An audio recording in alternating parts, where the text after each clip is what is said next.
Hi, it's John Bannon here from Colmotech.com. Welcome to my weekly market update. So we're going to kick right into talk about the system and where it's at and where the forecast is at. Completely crazy, topsy-turvy week in the markets this week. Whipsaws all over the place as this new variant that's out there. Omicron, as they're calling it, and it's creating a lot of anxiety in the stock market, obviously, right? We're long the market now, thankfully not from the beginning of the week, but we're a little bit underwater coming into the close of play today, right? So never a comfortable feeling to be underwater in any kind of position, but that's where it's at.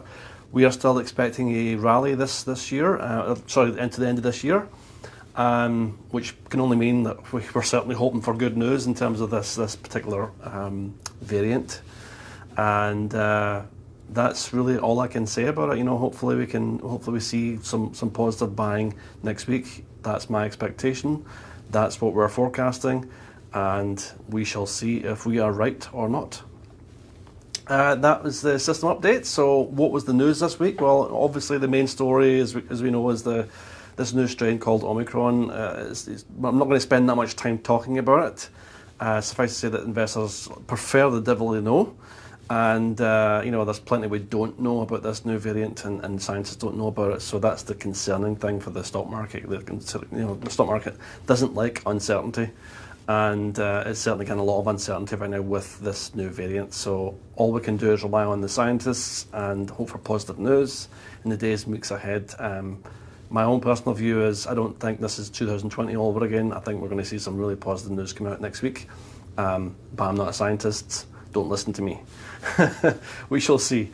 So I'm going to skip over the sort of Omicron stuff and go into other news. So in other news this week, there was good news out of the banking sector, retail banking sector, because Captial One is the largest US bank that's now come out and is ditching its overdraft fees, which added like $14 billion in revenue to the banking sector last year, and they're ditching that now. So they're following on the footsteps of a couple of other regional banks that are reasonably large banks that actually did this.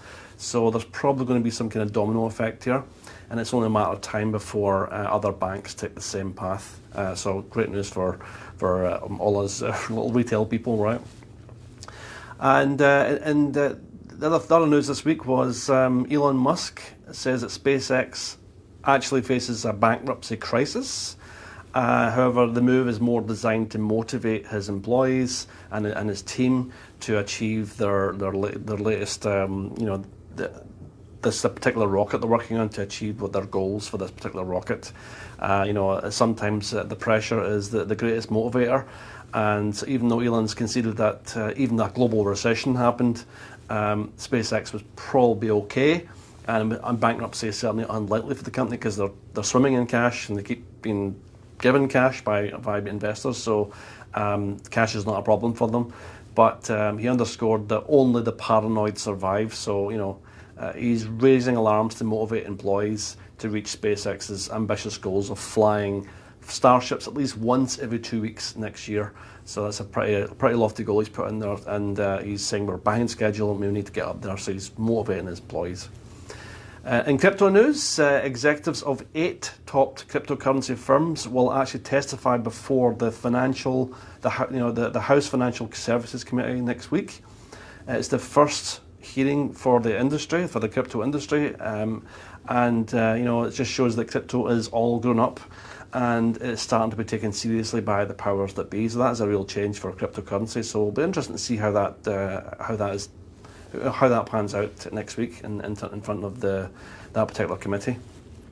And then Senate testimony this week, the Fed Chair Jerome Powell said that it was time to retire the word transitory when it came to describe inflation and its dynamics within the US. And Powell has led that sort of team transitory when it comes to inflation since the summer, when supply chain bottlenecks were really at their worst place. And for goods like cars and different things coming in from different places in the world. So Powell and other officials have really argued those prices would return to normal, and it was just like a bottleneck thing. It was a short-term thing, and the wrinkles would be ironed out over time.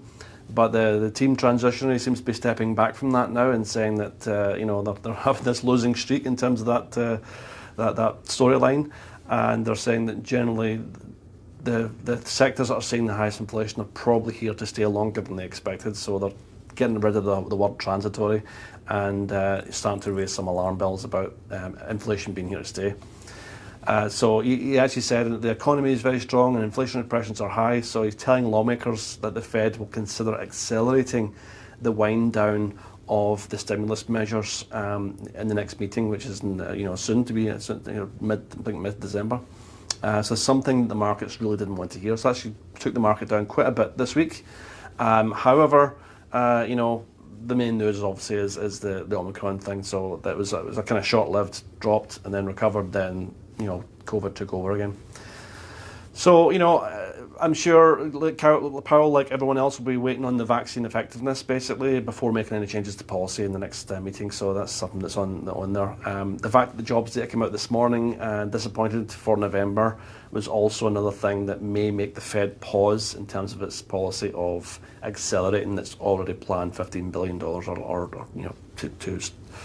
to slow down that, to actually take more stimulus away than putting in there. So we shall see.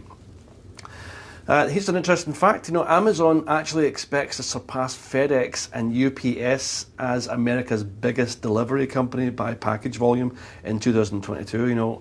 If you spent a few days in my house, you would think that they already are the biggest, especially this time of year. We get so many Amazon packages, I'm sure, like everyone else.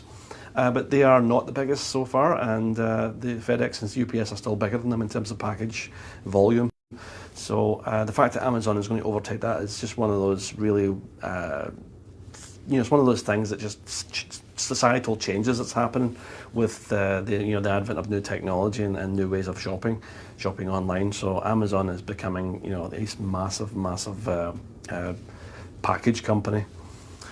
But that is it for me. It's the weekend. It's time to down tools. Have a great weekend, everyone. Thanks for watching, and bye for now.